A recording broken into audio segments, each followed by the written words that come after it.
In many nations, electric power requirements are increasing rapidly. Generation of power from coal, oil, and water resources will continue for many years. But nations faced by high energy costs and other problems are already taking steps to use the new alternative, nuclear power generation. Nuclear power reactor technology, developed in the United States by the spring of 1958, may be useful to many nations.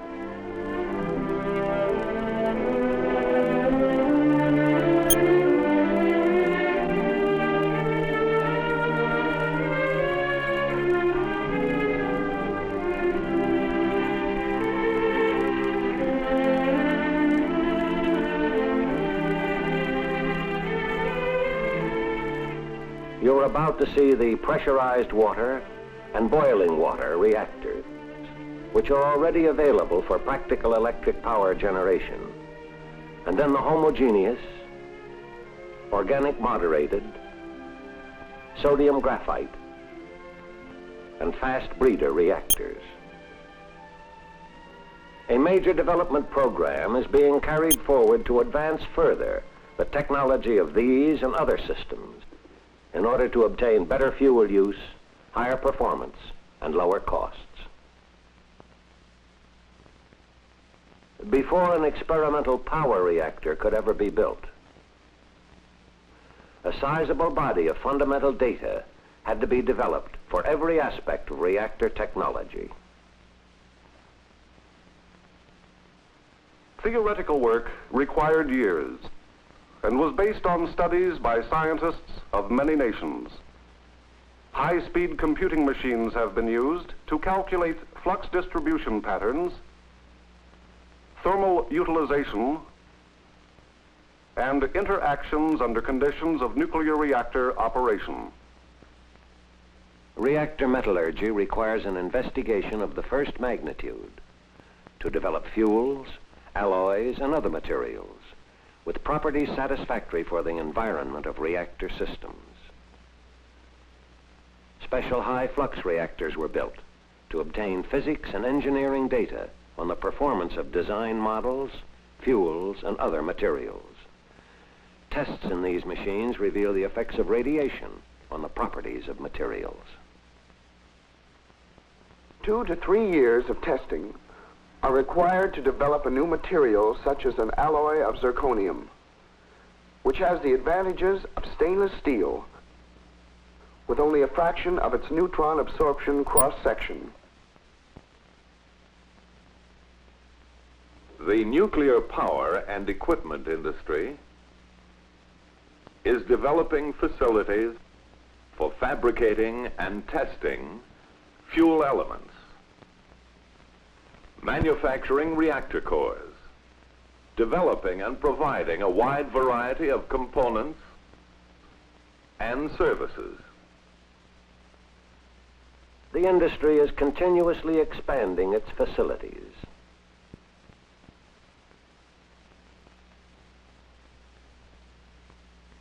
In the United States, the first plant to demonstrate a power reactor concept on an industrial scale was the Shippingport pressurized water reactor, built by the Westinghouse Electric Corporation. It has a heat output of 231,000 kilowatts, a steam pressure of 600 pounds per square inch, and a design capacity of 60,000 net electrical kilowatts. Though industrial power will be produced, the Shippingport reactor is essentially an experimental tool to further the development of large-scale power reactors. The reactor core is a lattice of highly enriched plate-type assemblies surrounded by a blanket of natural uranium rods. The primary cycle consists of a single reactor heat source and 4 individually shielded coolant loops to circulate the light water moderator coolant. Each loop flows through a separate heat exchanger with its own steam generator. A pump completes the cycle. One loop can serve as a standby alternate for maintenance. The primary coolant system is connected to a pressurizing vessel which maintains proper pressure limits in the reactor. In the secondary plant cycle, low-pressure saturated steam enters the first stage of the turbine, passes to an external moisture separator, re-enters the turbine, and finally exhausts to condensers. Then on to feed water heaters, where the temperature is raised by the exhaust from the separator. A boiler feed pump completes the circuit. A full-scale working model of the Shippingport reactor was operated for nearly 3 years at a power level of a few watts to check analytical calculations and develop some of the reactor physics data required. Fabricating Shippingport components, like the 160-ton pressure vessel, required major industrial facilities and skills. Machining problems included closer tolerances than had ever been required on parts this large. The scale and precision of the reactor's pressure system provided the opportunity for many private industrial firms to gain knowledge and experience with reactor components.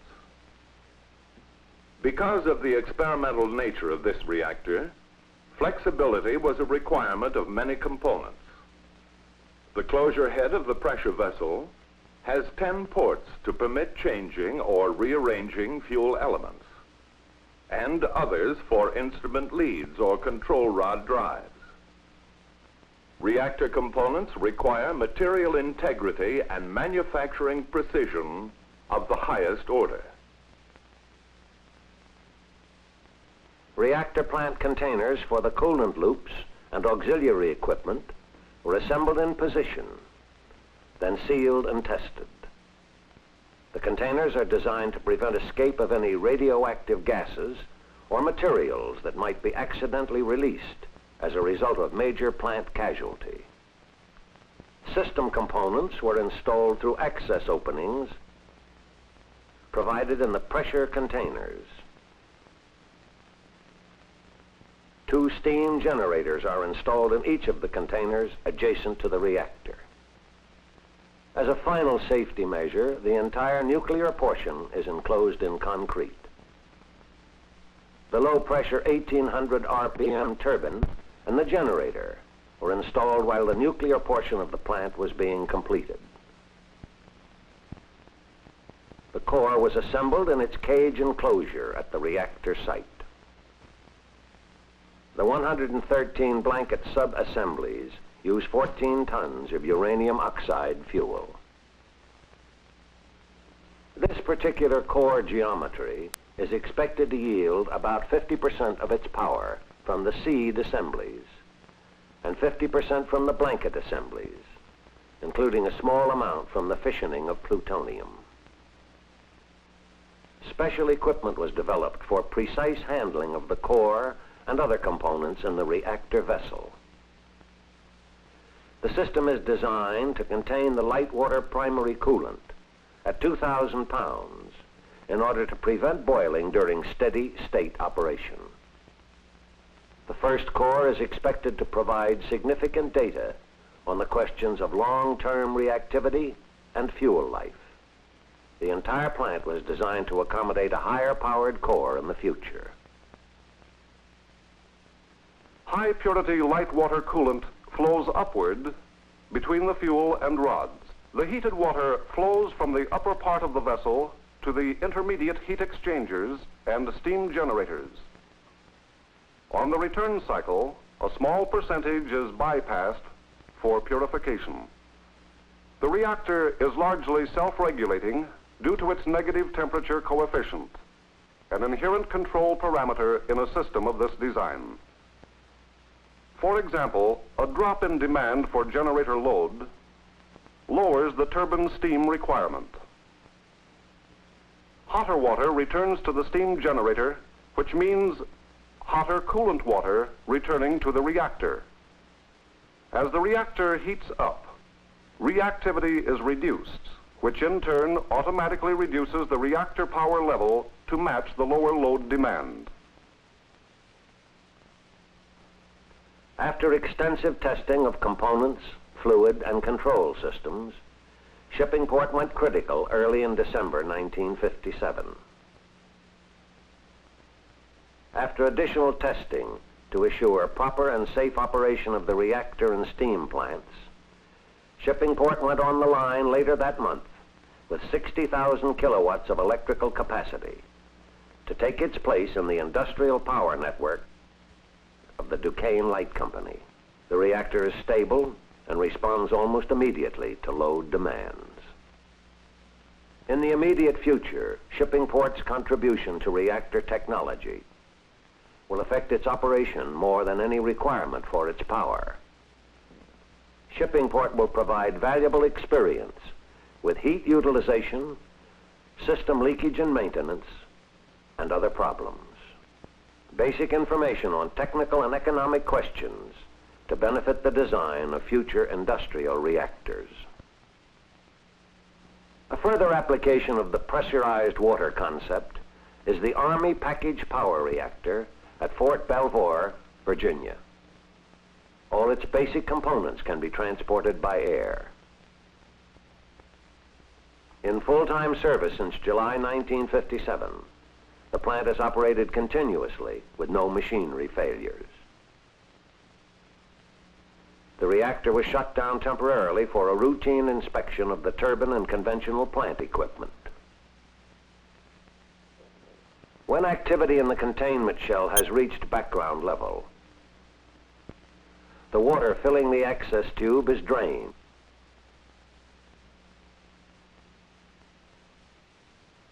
Inside the containment shell, only a routine inspection is performed. Penetration of the reactor shield tank is unnecessary.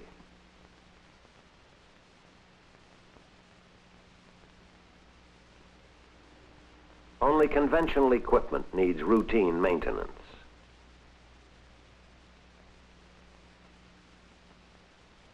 The nuclear portion has been so carefully designed that maintenance between fuel changes is not required.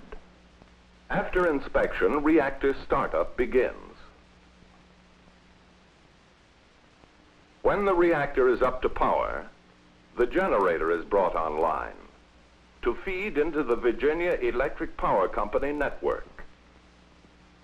The reactor automatically increases output to meet demand. As an additional test of the reliability of the reactor, the load on the generator is dropped instantly from a full 2,000 kilowatts to the station load of 200 kilowatts. Reactor power level drops to meet the new load and stabilizes itself.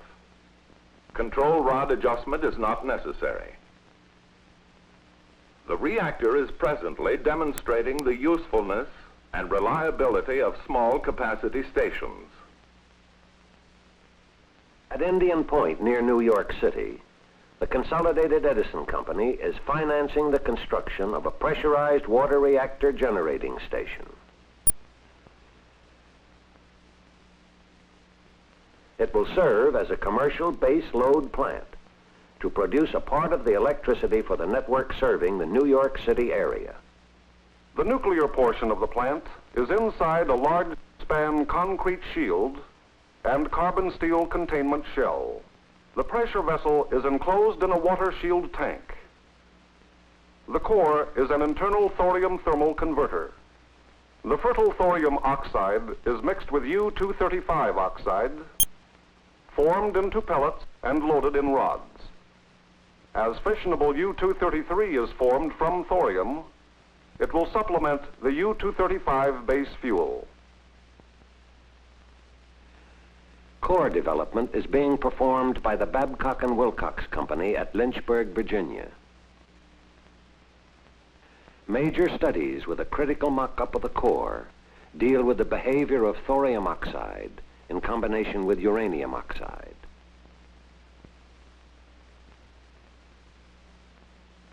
The initial fuel loading for the Indian Point reactor is expected to last 20 months.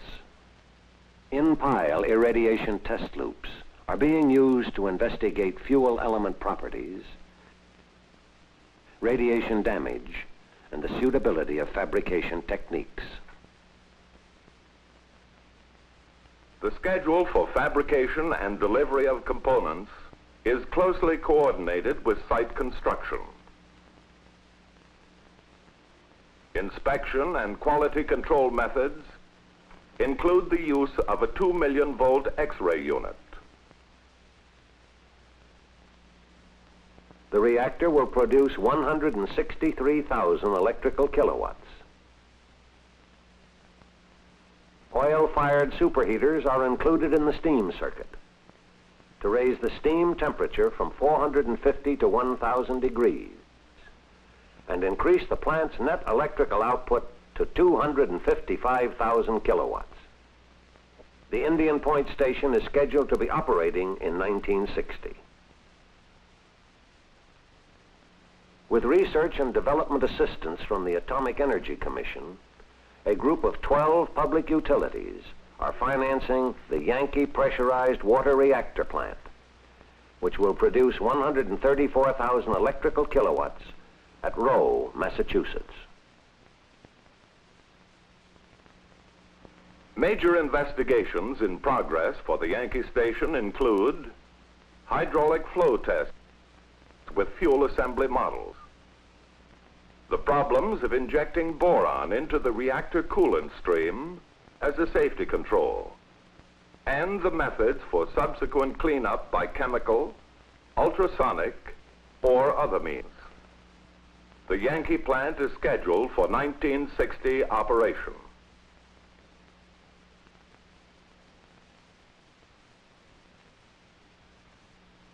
The first complete boiling reactor plant in operation is the experimental boiling water reactor at Argonne National Laboratory. It went critical in December 1956. Although it was designed for a high degree of experimental flexibility, its initial operation produced 5,000 electrical kilowatts. It regularly supplies a substantial portion of Argonne's daytime power needs, in parallel with other generating plants in a local utility network. Its reliability compares favorably with conventional stations. The light water moderator coolant flows by natural convection. Bulk boiling begins about halfway up the slightly enriched plates in the fuel channels. An outstanding feature of a boiling water reactor is its inherent safety.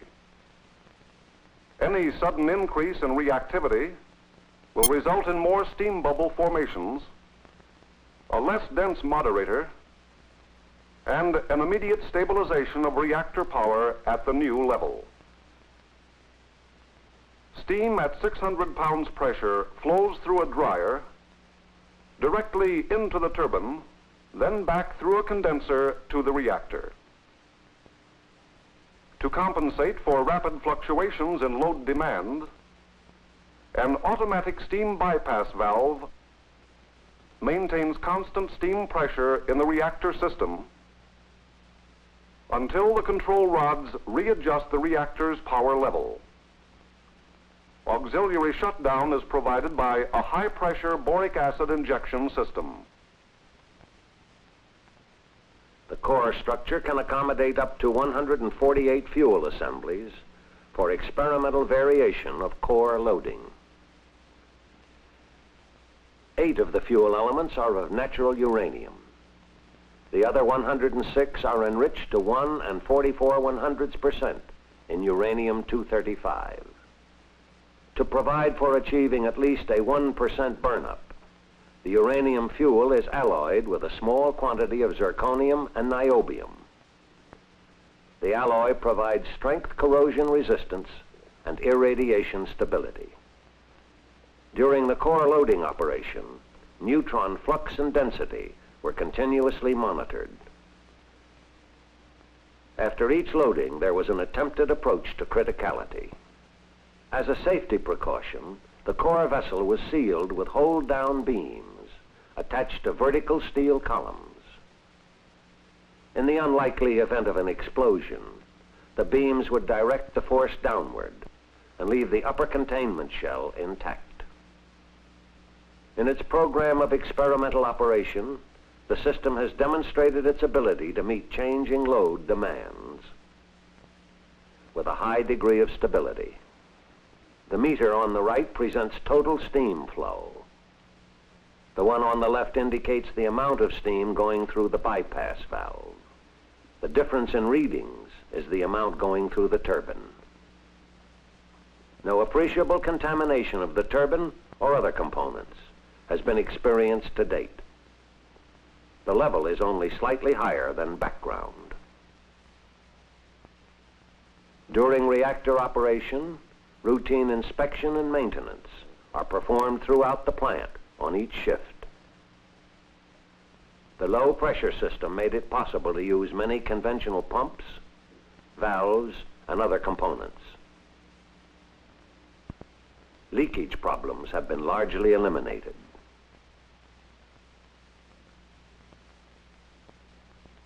For decontamination studies, sodium salts are dissolved and pumped through the system. Special taps condense steam samples from various points in the system. These samples give an accurate measurement of how much contamination would be carried into plant components if a fuel element ruptured. Future tests will include the deliberate rupturing of a fuel element in order to gain more precise information. One of the basic tests consists of varying reactivity at different frequencies and observing resultant flux variations. Amplitude changes as frequency changes. The data is analyzed for fundamental feedback effects.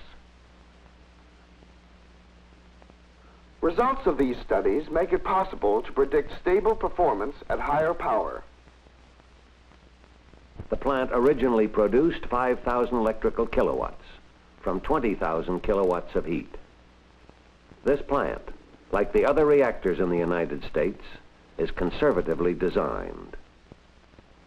In December 1957, using the original core with no modifications to the system, reactor power level was increased to 50,000 kilowatts of heat. And in March 1958, power was further increased to 62,000 kilowatts. This can result in a significant reduction in cost per installed kilowatt. Steam produced in excess of that needed to generate 5,000 kilowatts of electricity has been dumped to condensers. Installation of a forced circulation system is planned.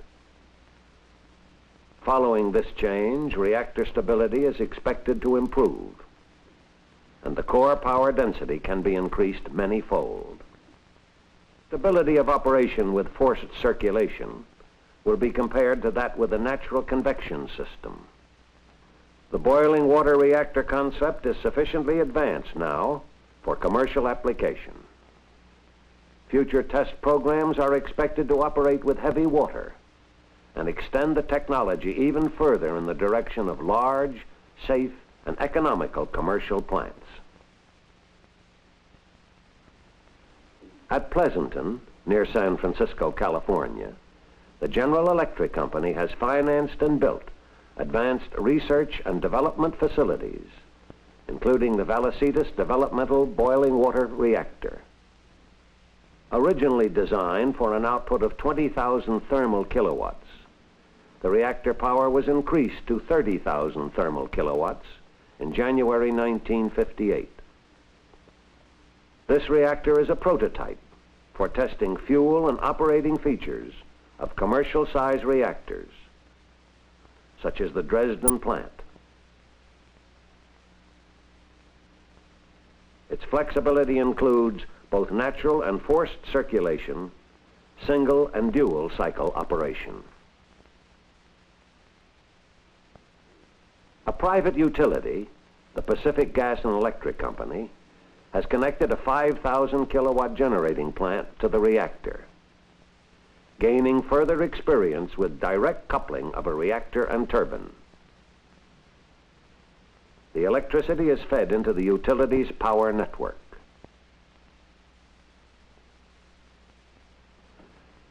At Dresden, Illinois, south of Chicago, the first large-size commercial boiling water reactor is being constructed by the General Electric Company for the Commonwealth Edison utility system serving the Chicago area.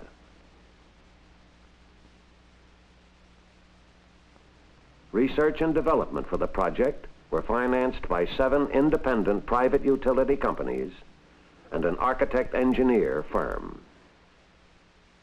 Dresden will produce 180,000 kilowatts of electricity.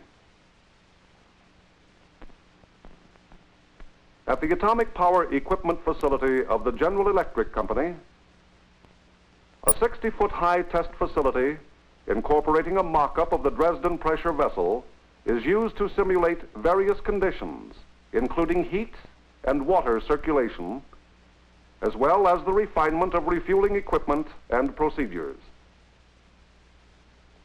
Here also, fuel element materials and designs are tested for void distribution, steam slip, steam blanketing, and heat transfer characteristics. In the main building, fuel for the Dresden core is manufactured on an assembly line basis. Rod-type fuel element fabrication begins in the powder processing room, where uranium powder is mixed with binder and milled, formed into pellets, sintered, machined to size, welded into tubes, inspected and tested. After testing, the tubes are ready for assembly into bundles and shipment to the reactor site.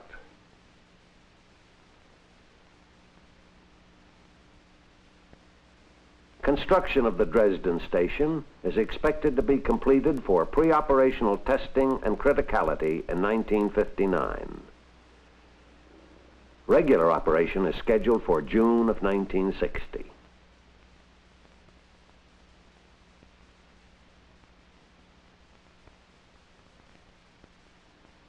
In order to avoid the difficulties of fabricating, inserting, removing, and reprocessing solid fuel elements, which are inherent in heterogeneous reactor systems, a long-range program has been undertaken to develop reactors which could use a circulating homogeneous fluid fuel and heat transfer medium to simplify refueling and reprocessing. However, under reactor operating conditions of radiation, high temperature and pressure, there have been many problems to overcome, including severe corrosion. The Homogeneous Reactor Experiment Number 1, constructed at Oak Ridge National Laboratory in 1951, was the first experimental power reactor to combine fuel with a moderator coolant. It was operated as a large-scale engineering and physics experiment. Highly enriched uranyl sulfate in solution with ordinary water circulated through a single region core vessel where the fissile material reached criticality. This full-scale plastic model of the core was instrumented to study the hydrodynamics involved at various fluid densities and pressures. Bubbles simulate the radiolytic gases produced by decomposition of the water and fission product gases which form in such an aqueous system. In the first experimental homogeneous reactor, the stainless steel core was surrounded by a reflector shield of circulating heavy water. A helium pressurizer absorbed surges from load changes. In operation, the uranyl sulfate at a pressure of 1,000 pounds per square inch, left the core at a temperature of 482 degrees Fahrenheit, flowed to a heat exchanger, and returned to the core through a canned motor pump. A steam drum and generator complete the heat utilization circuit. Reactor power level was controlled by steam demand. The fissile material was returned to the fuel storage tanks where fuel concentration was controlled. Potentially explosive quantities of hydrogen and oxygen gases pass through a flame recombiner, catalytic recombiner, cold traps, and activated charcoal fission gas absorber. Harmless waste gases were vented to the atmosphere. The deuterium cooler, storage tanks, and circuit completed the homogeneous reactor system. Heavy shielding surrounded all components in contact with the highly radioactive gases and uranyl sulfate fuel solution.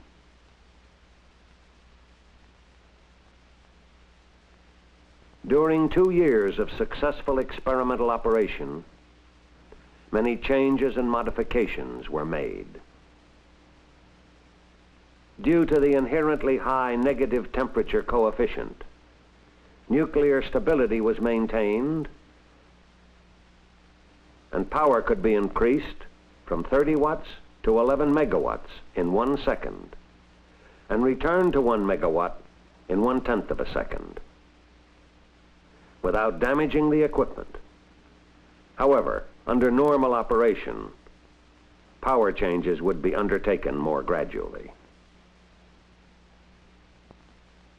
The first homogeneous reactor experiment, with its loosely stacked shielding blocks, was dismantled early in 1954.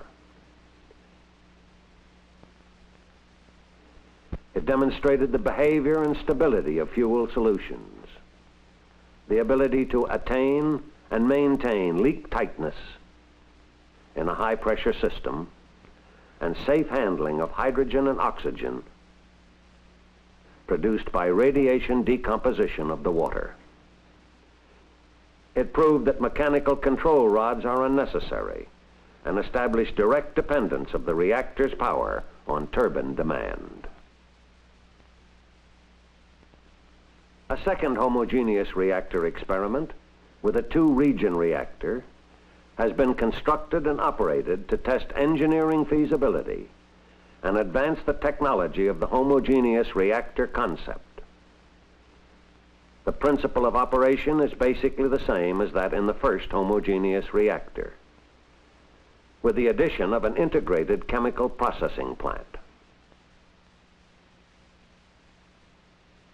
A cooling coil surrounds the carbon steel blast shield, which contains the double-region reactor, a carbon steel pressure vessel lined with stainless steel,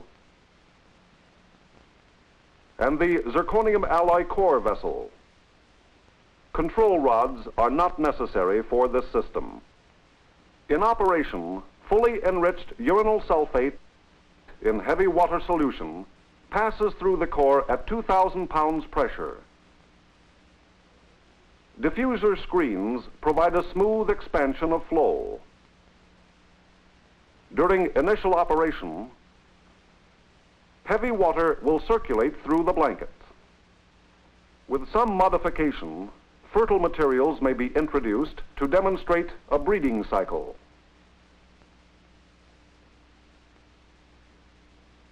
The inlet or diffuser section was formed of plate. The first section has a 30-degree angle. Perforated plates are arranged in the conical section to distribute the inlet fluid uniformly. The top half of the tank is a hemisphere.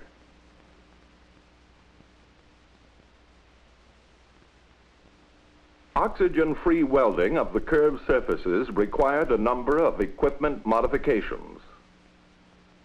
The completed core vessel and associated components for handling radioactive fluids are located in the main reactor cell, which will be covered with concrete shielding slabs. The shielding assembly also provides a barrier against the escape of any gases which might result from a system leak.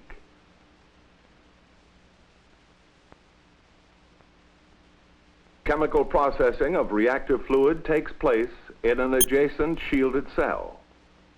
It is controlled from a separate control room. The system is brought to operating pressure and temperature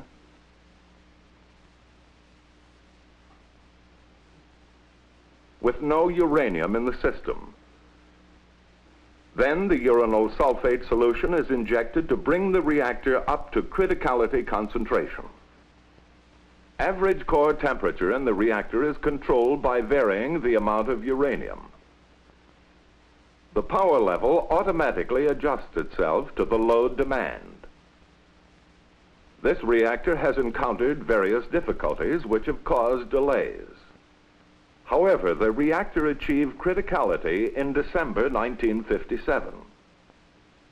In April 1958, shortly after its operating power level had been raised to its full design power of 5,000 thermal kilowatts, the reactor was shut down because instruments indicated that fuel from the main core system was transferring to the blanket heavy water system.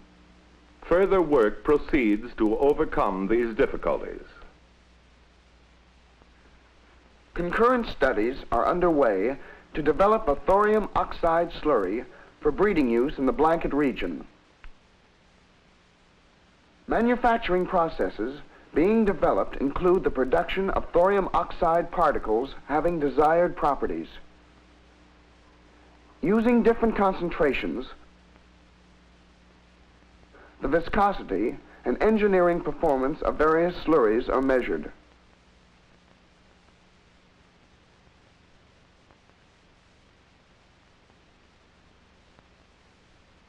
A blanket system mock-up similar to this model is used to study the behavior of slurry particles under different system temperatures, pressures, and velocities. It is expected that present problems will be overcome and that homogeneous reactors will be able to attain their potential.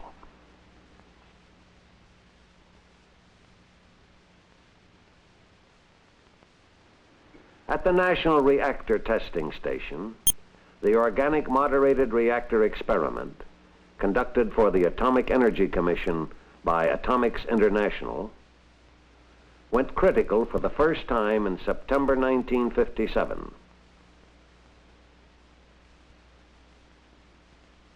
Operating temperatures will range from 500 to 700 degrees Fahrenheit at a system pressure of 200 pounds.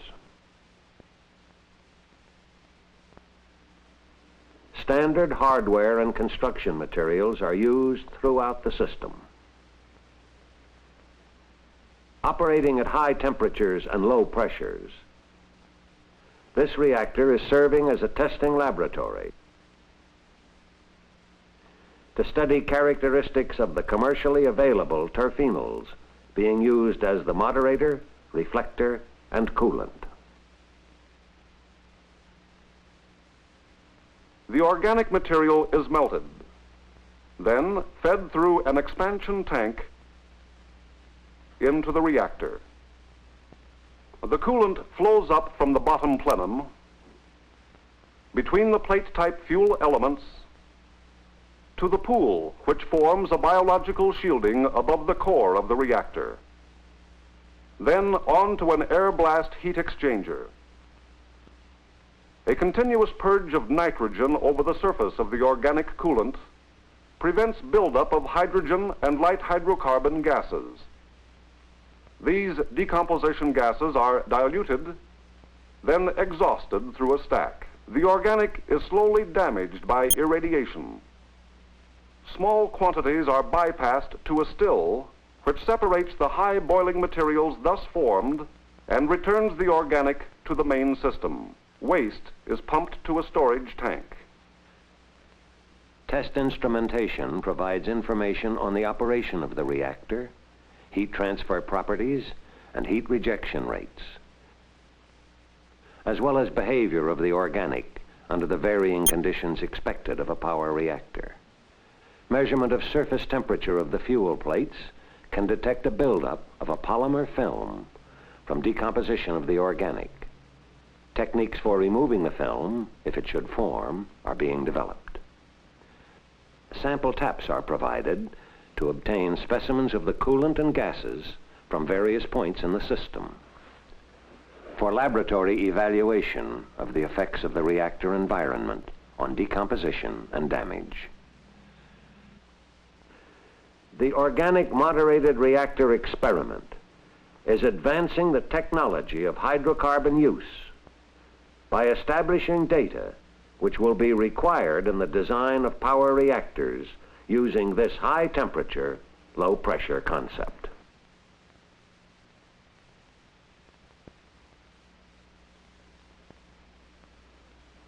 An experimental reactor has been built and operated to evaluate the feasibility of molten sodium as a reactor coolant and heat transfer medium. The sodium-cooled reactor concept affords high steam temperature and pressure conditions similar to those of modern fossil fuel burning plants. Low enrichment fuel is used in a graphite moderator. The experiments in sodium reactor technology are conducted and partially financed by Atomics International at Santa Susana near Los Angeles, California. Major studies deal with the life of fuel, control, and safety elements in a system which can produce 20,000 kilowatts of heat with a pressure of only 3 pounds at the free sodium surface.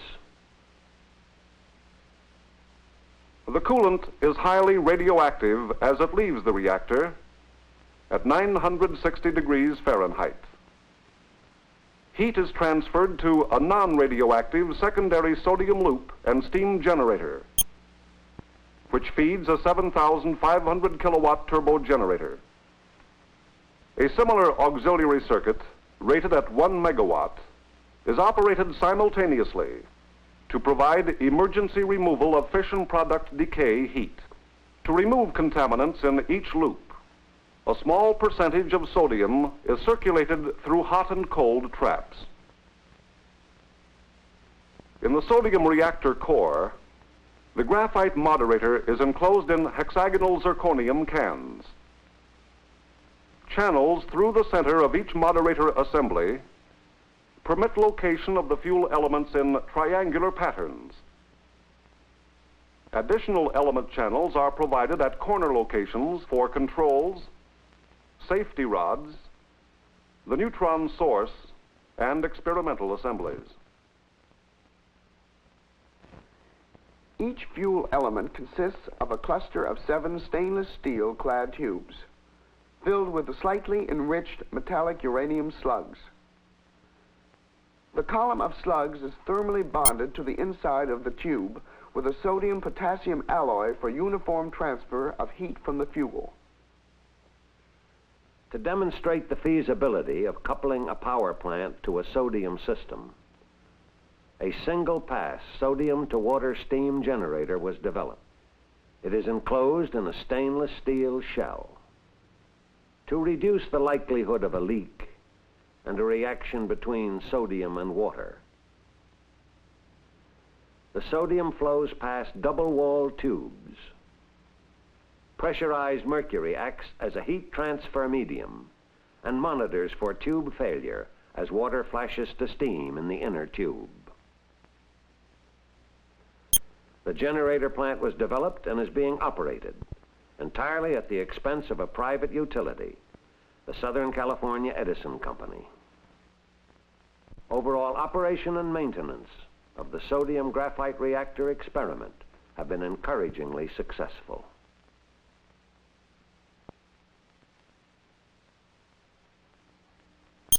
On December 20th and 21st, 1951, the experimental breeder reactor number 1 produced electricity from nuclear energy for the first time in the world. This reactor was designed for maximum experimental flexibility to demonstrate the feasibility of breeding in a fast neutron power reactor plant. During the first 4 years of operation, 2 experimental cores were used. The reactor arrangement for these cores consisted of highly enriched fuel rods, a hexagonal stainless steel separator, and an inner breeding blanket of natural uranium rods. The inner blanket served as part of the reflector geometry. Air-cooled uranium bricks, clad with stainless steel, formed the outer breeding blanket. Sodium-potassium coolant flowed in series down through the inner breeding blanket, then up through the core.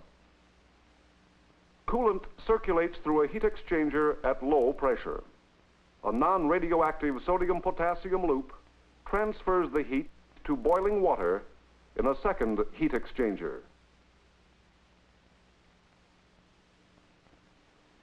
These heat exchanger tubes are nickel, diffusion bonded to copper, with longitudinally machined holes for leak detection gas. Sodium-potassium circulates outside the tube. Water flashes to steam inside. An inert atmosphere is maintained above all free surfaces to prevent coolant contact with air. A cold trap and convection cooling loop for shutdown of the main system complete the circuit. Liquid metal cooling systems were studied at temperatures ranging from room temperature to 650 degrees Fahrenheit. A conversion ratio of 1 was attained. Other experiments exposed various materials in the reactor's high-energy, high-flux region. In normal operation, the plant was quite stable, reliable, and largely self-regulating. When severe operating conditions were imposed, such as high power at reduced coolant flow, an oscillation in power occurred.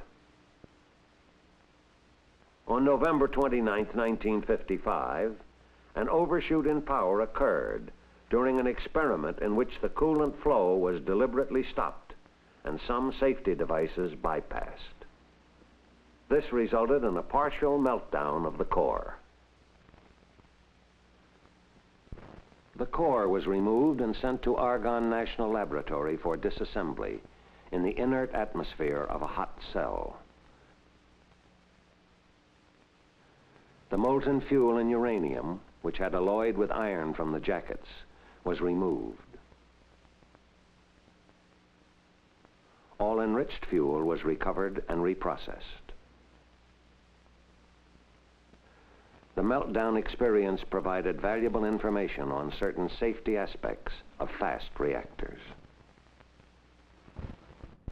A third core was designed to investigate the effect of fuel element bowing on reactor stability. With this Mark III core, bowing can be eliminated or permitted to occur to a certain degree. Stability under both conditions will be studied. Valves have been installed to permit series or parallel flow conditions for the coolant.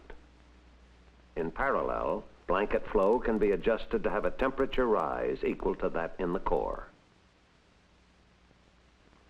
The third core is highly instrumented to detect thermal expansion and reactivity changes. In April 1958, the reactor was brought to a power level of 930 thermal kilowatts. It has already demonstrated the breeding principle and excellent stability under induced oscillations and other extreme testing conditions. The experience is being incorporated in the design of a larger fast reactor, now under construction, to further advance practical power generation with breeder reactors. The second experimental reactor will produce 16,500 net electrical kilowatts and is expected to be operating in 1960. Near Detroit, Michigan, the Power Reactor Development Company, with associated electric utilities and industrial firms, is constructing the Enrico Fermi atomic power plant to demonstrate the fast reactor concept on a commercial scale. Manufacturing is proceeding on major components such as the refueling device, pumps, piping, and the reactor vessel. Initially, the Detroit Edison Company plans to utilize the Fermi plant's heat output of 300,000 kilowatts to produce 100,000 kilowatts of electricity. After sufficient experience at this level, production can be increased to the generator's capacity of 150,000 kilowatts. Completion is scheduled for 1960. In this film, you have seen illustrations of work undertaken in the United States by the spring of 1958 to make pressurized water and boiling water reactors available and to develop improved technology for homogeneous, organic moderated, sodium graphite, and fast breeder reactors, which may lead to lower costs. The United States will continue major efforts to advance nuclear technology to help meet the needs of the United States and the other nations of the world. Many significant advances will be made by other nations through their own independent efforts. But to cooperate with other nations and with their professional people, research groups, industries, and governments, the United States will continue to make available technical information, technical assistance, training, fuel, and other materials, as well as processing services and facilities. The United States will welcome further cooperation with other nations in the hope that cooperation to advance nuclear generation will benefit all mankind.